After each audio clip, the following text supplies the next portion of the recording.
Adicional de insalubridade e periculosidade. Qual é o percentual? Quem tem o direito?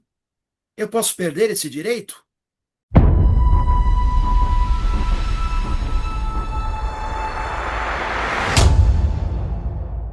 Olá, sou Cláudio Parra, contador. Sejam muito bem-vindos a mais um programa do Trabalhador Consciente. Enfim, Boa tarde. doutor, o que a gente pode conceituar o que é insalubridade e periculosidade? Olá a todos, sou Jânio Parra, advogado, especialista em relações do trabalho. Veja, essa questão do adicional de insalubridade e periculosidade são dois adicionais distintos que estão diretamente ligados à execução do trabalho, ao exercício do trabalho por parte de alguns empregados. O primeiro ponto relevante seria nós fazermos uma diferenciação do que é um e do que é outro, o cabimento deles. O trabalho perigoso e o trabalho insalubre. Em o adicional de periculosidade, ele visa a indenizar aquele trabalhador que trabalha sob risco de vida, mas não é qualquer atividade. Tá? Risco hoje de vida conceitaria limitado a quem trabalha com inflamáveis explosivos, energia elétrica de alta tensão, operação de raio-x e, recentemente agora, quem trabalha armado, caso de segurança de banco, por exemplo. Esse trabalho é considerado perigoso, apenas. Ou Apenas. seja, se o camarada trabalhar hipoteticamente como eu dava de exemplo em sala de aula, lavando janela do 18º andar do lado de fora de um prédio. Ele é perigoso? Ele é perigoso, mas não para efeito de indenização. Então, esse é o ponto. Ok. Já o trabalho insalubre é uma gama muito mais ampla. O trabalho insalubre é aquele que é agressivo à saúde do trabalhador. Aí entra uma série de possibilidades, barulho, questões ambientais, poluição. Nossa, a gama é muito grande, tem uma lista imensa de possibilidades. Ok. Ok, o conceito de um e outro ficou muito bem claro. Uhum. Perfeito. E qual é o percentual devido a esse tipo de, vamos falar assim, categorias, né? São É, iguais? Como que eu vejo isso? não, é diferenciado. Então, vamos colocar de uma maneira bem objetiva. O adicional devido ao trabalho perigoso, ele é de 30% e incide sobre o salário do trabalhador. Então, é o trabalho da pessoa, o salário dele, 30% disso. É um percentual fixo para todas essas condições. Já o trabalho insalubre, esse ele é classificado em três níveis: mínimo, médio e máximo, que é 10, 20 ou 40% do salário incidente sobre o salário mínimo e não sobre o salário da pessoa. Então, Então, a base de cálculo é o salário mínimo. mínimo do salário de insalubridade, 10, 20 ou 40% sobre o salário mínimo. Quem define isso? Quem vai definir disso daí vai ser um perito judicial, né? Tem as empresas que trabalham com prevenção de acidentes, elas têm os seus laudos específicos, mas se tiver uma questão judicial, o juiz vai nomear um engenheiro com especialização em medicina e segurança ao trabalho e ele vai estabelecer se o grau é mínimo, médio ou máximo. Ok. E dentro desse percentual, eu posso acumular tanto a insolabilidade como a periculosidade no mesma função? Eu entendo que sim. Tem uma série de advogados que às vezes eles questionam essa possibilidade. A meu juízo, é um erro de interpretação da CLT. A CLT, ela prescreve que, eu acho que é o artigo 193, eu vou verificar, que ela prescreve que o empregado deverá optar Olha só a letra da lei o que fala. Optar pelo adicional que melhor lhe aproveja. Só que ela fala do adicional de insalubridade. Na verdade, nós estamos tratando de adicionais diferentes. Cada adicional, ele se presta a indenizar uma determinada condição. Então, vamos imaginar um camarada que trabalha num posto de gasolina, né? Então, ele está sujeito ao adicional de periculosidade porque está dentro de uma área de risco. Se aquilo tudo explodir, a vida dele corre risco. Mas ele está trabalhando também com agentes nocivos, Insalubre. insalubres. Então, se comprovada essa condição, ele poderá, a meu juízo, acumular esses OEs adicionais, porque são condições diferentes. Tá. Então, é uma possibilidade, sim, que pode vir a ocorrer. Um detalhe que é relevante, só para me ocorreu agora, que é importante destacar, imagine numa loja, num posto de gasolina, o funcionário de uma empresa que trabalha na lanchonete naquele centro de convivência. Uhum. Ele tem direito adicional de periculosidade. Ele tem direito. Está dentro da área de risco. Ainda que ele nem faça parte da estrutura do posto de gasolina. Por exemplo, fosse um terceirizado. Não importa. Ele está dentro. Terceirizado não, uma empresa terceira. Ah, ok, ok. Uma empresa terceira. Uma franquia, por exemplo, no Uma posto. franquia, por exemplo, que vende café, Ah, besteirada, coisa do que gênero. é muito comum, por exemplo, né? É muito É comum muito isso. bom. Exatamente, exatamente. Ah, ok. E em que condições o trabalhador pode vir a perder esse direito que ele adquiriu, tanto como insalubre como periculosidade?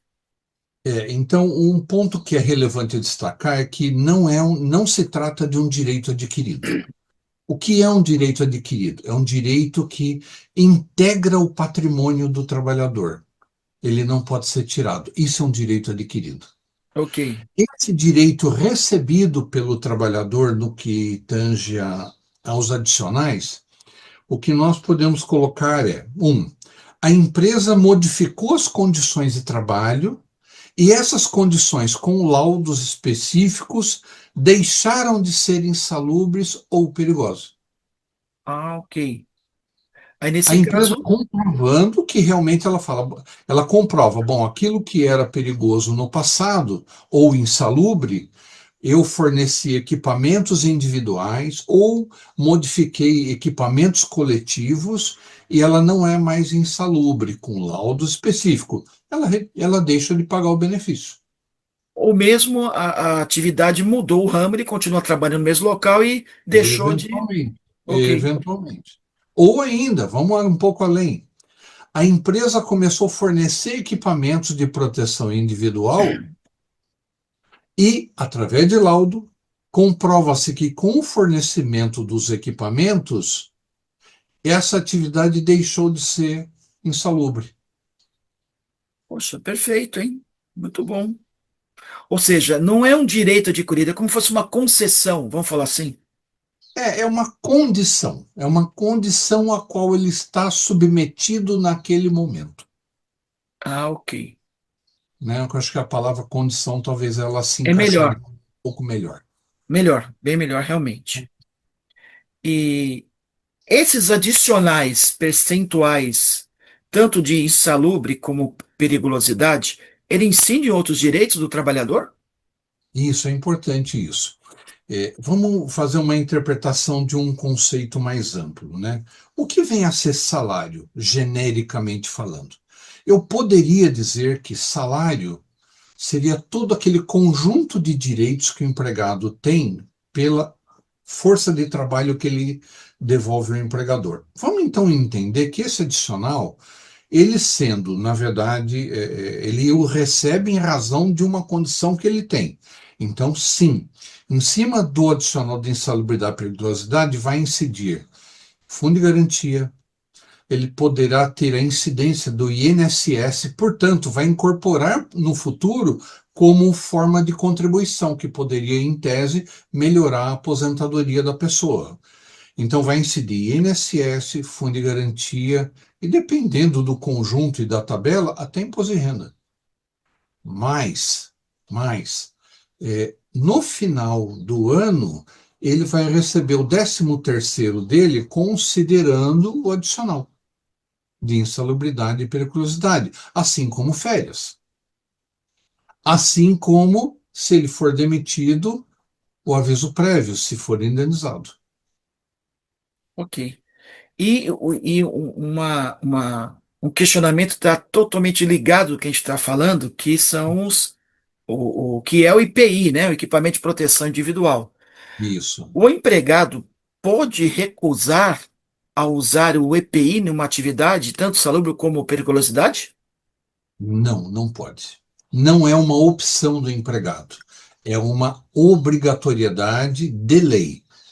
Aí vamos lá. O empregado se recusa a usar, ele não vai usar. O que o empregador pode fazer? Esse seria o ponto.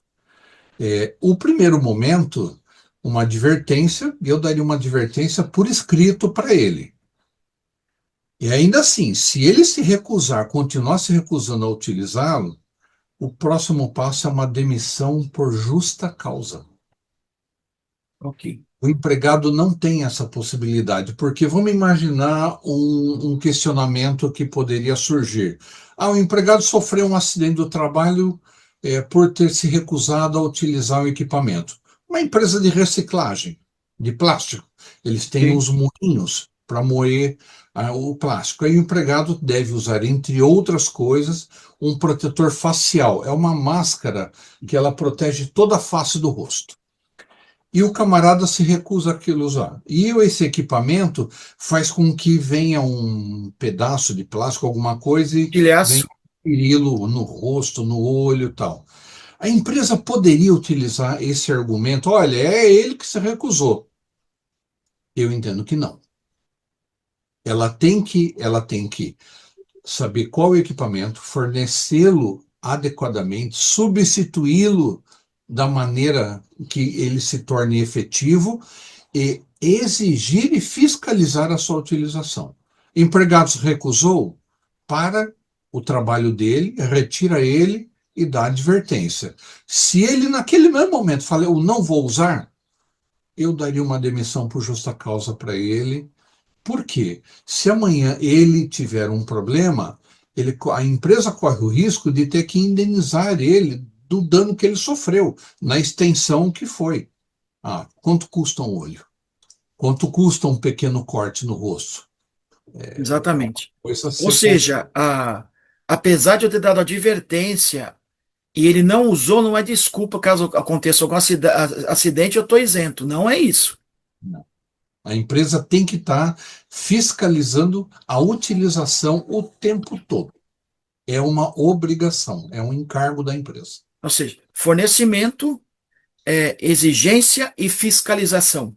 E substituição quando o equipamento se tornar imprestável. Luva, por exemplo. Desgaste e assim por diante. Isso, exatamente. Perfeito. Pessoal, então esse foi o tema de hoje, né? Insalubridade e periculosidade. Eu espero que o tema ficou bem esclarecido, mas como a gente sempre disse, caso ainda aconteça alguma dúvida, deixe aqui nos comentários que a gente vai esclarecer essa dúvida para todos vocês. Tenham, nós aguardamos comentários de vocês. Se restou qualquer ponto, por favor, nos traga o questionamento. Responderemos individualmente para que todos possam ficar esclarecidos. E não se esqueça, se inscreva no canal, curta, compartilhe e principalmente deixe suas dúvidas aqui nos comentários, tá? Trabalhador consciente, a informação que traz luz nas relações de trabalho. Até o próximo vídeo. Até o próximo vídeo.